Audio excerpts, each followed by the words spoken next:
Salmo 37.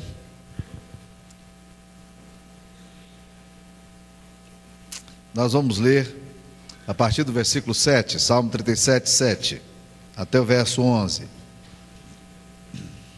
Descansa no Senhor e espera nele. Não te irrites por causa do homem que prospera em seu caminho, por causa do que leva a cabo os seus maus desígnios. Deixa a ira, abandona o furor, não te impacientes, certamente isso acabará mal. Porque os malfeitores serão exterminados, mas os que esperam no Senhor possuirão a terra. Mais um pouco de tempo e já não existirá o ímpio. Procurarás o seu lugar e não o acharás. Mas os mansos herdarão a terra e se deleitarão na abundância de paz. Eu queria falar sobre mais um princípio de Deus, alguns dos princípios que transformam, que podem transformar a nossa história. Nós temos estudado isso aqui no Salmo 37. E hoje à noite eu gostaria de tratar de um princípio fundamental, que aparece várias vezes nas Escrituras Sagradas, que é o princípio da mansidão. A Bíblia nos fala aqui que os mansos herdarão a terra e se deleitarão na abundância de paz.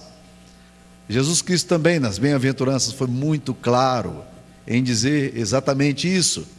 Ele diz que bem-aventurados são os mansos, porque eles herdarão a terra. Mansidão também é colocada como o oitavo fruto do Espírito Santo, descrito lá em Gálatas capítulo 5, versículo 22, quando a Bíblia diz: o fruto do Espírito é amor, alegria, paz, longanimidade, bondade, misericórdia, e aparece esse dom da mansidão, e logo em seguida o domínio próprio. Quando eu estava estudando essa expressão, o termo mansidão, eu estava me perguntando, e estava tentando entender o que pode passar na cabeça de um homem do século 21, profissional liberal, empresário, estudante, num mundo competitivo como o nosso, num mundo violento como o nosso. O que poderia representar para aqueles que me ouvem quando a Bíblia Sagrada nos fala: os mansos herdarão a terra? Mesmo porque a palavra mansidão, ela não é uma palavra tomada de forma muito positiva. Eu não sei se vocês já ouviram a expressão: aquele fulano é manso de matar de chapéu. Já ouviram essa expressão, né? Aquele deixa a coisa rolar, é um homem passivo, ele não toma a decisão da vida dele, ele deixa a coisa acontecer sem nenhuma implicação. E facilmente, então, nós, quando falamos do termo mansidão, a gente pode confundir mansidão com passividade. Nós podemos confundir mansidão com fraqueza. Nós podemos confundir mansidão com auto-menosprezo. É muito fácil a gente confundir o termo mansidão, assim como nós confundimos outros termos. Nós facilmente fazemos isso. Já vi gente dizendo: não, pastor, eu sou uma pessoa assim, sem ambição. Não é que ela sem ambição, não, ela é preguiçosa mesmo. Ela não quer estudar, ela não quer crescer na vida. Então ela se desculpa, ela diz: não tenho ambição nenhuma, mas é uma forma de preguiça existencial. E esse tipo de visão atrapalha muito a gente compreender os valores do reino, os princípios do reino de Deus. O John Stott foi muito feliz quando ele, ao comentar o Sermão das Bem-aventuranças, ele disse que nós precisamos considerar, e dentro do Sermão das Bem-aventuranças tem lá a bem-aventurança da mansidão: bem-aventurados os mansos, porque herdarão a terra, disse Jesus. Ele disse que a mansidão, assim como as outras bem-aventuranças, são o que ele chamou de contracultura.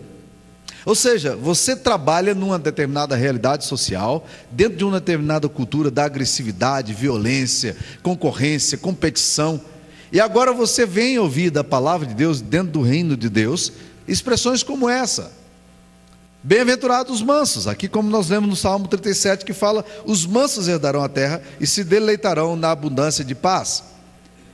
Ora, eu não creio que seja muito difícil definir o termo mansidão. O termo mansidão é prautes em grego, mas aqui no hebraico ele é usado de uma forma diferenciada.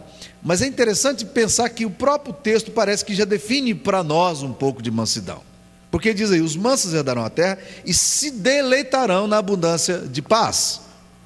Mansidão tem a ver com pessoas que são capazes de, num momento de caos, num momento de lutas muito grandes, ainda assim manter a sua serenidade e lidar com a vida sem confundir toda a situação que está vivendo com o seu próprio caráter. Eu não sei se vocês já viram situações semelhantes. Deixa eu tentar exemplificar aqui. É mais ou menos como a mãe de um garoto que é complicado, ele toma sempre decisões erradas, ou então vive se machucando, se ferindo, e a mãe, quando acontece o problema, ela que tem que tratar com serenidade o conflito do filho, um problema que o filho está enfrentando, ela também se torna uma pessoa que confunde o seu próprio ser com o ser da criança. E aí o que acontece? Você não tem mais um problema para resolver em casa, que é o menino que causou algum mal-estar. Mas você tem dois problemas. Você vai ter que resolver o problema do menino e vai ter que resolver agora o problema da mãe, que se confundiu nessa relação meio simbiótica que ela tem com seu filho. Ora, mansidão tem a ver com essa atitude de homens que são capazes de avaliar circunstâncias, mulheres que são capazes de ver as perturbações, as inquietações que estão presentes, mas ainda assim ela é capaz de tratar de uma forma pacífica com um problema que é muito grave. Isso é mansidão. Mansidão é a capacidade de você olhar para o problema e dizer: o problema é muito grave, sim. A situação é muito complexa, sim. Mas eu tenho um Deus, eu tenho condição de resolver isso, Deus vai me dar graça e eu vou lidar com essa questão e vou gerar paz nesse ambiente.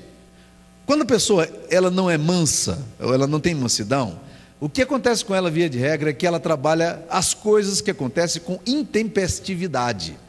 Ela trabalha com a vida de uma forma profundamente desagregadora e desestruturadora. São pessoas que, quando veem que a casa está pegando fogo, elas não sabem pegar um balde d'água e jogar no fogo. Elas trazem um barril de gasolina e jogam em cima.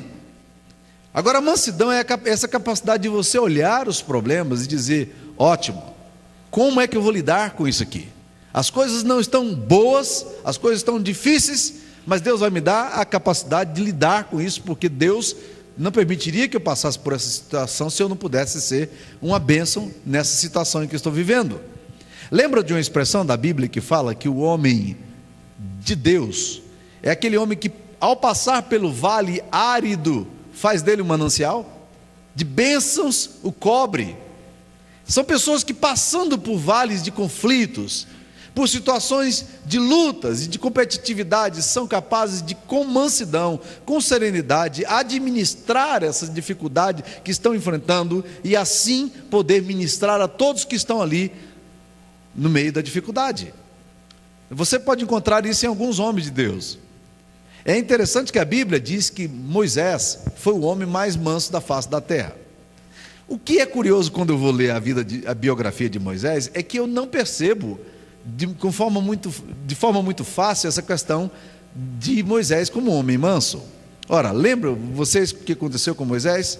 Moisés era um menino criado no palácio, vivia com muito conforto, com muito bem-estar, a vida dele muito organizada, tudo que ele precisava ele tinha acesso às melhores informações, tinha acesso às melhores educações, aos melhores contatos que poderia existir no mundo, no Egito. Um dia, porém, ele encontra um rapaz brigando com outro. E ele é tão intempestivo na forma de lidar com essa situação crítica, que ele vai com toda a violência em cima desse rapaz e o mata. A reação dele não é reação de mansidão, a reação dele é uma reação contrária à mansidão. Então me surpreende quando a Bíblia me fala que Moisés Moisés era um homem mais manso da face da terra. Mas sabe o que aconteceu? A Bíblia nos fala que Moisés foi colocado numa escola de silêncio. Ele foi colocado numa escola de solidão. Antes de Deus enviá-lo para ser um grande líder, o grande líder sobre o povo de Israel, o grande libertador, Deus coloca Moisés num deserto, onde ele vive 40 dias nas regiões de Midian, ou melhor, 40 anos, durante 40 anos ele vive nessa situação.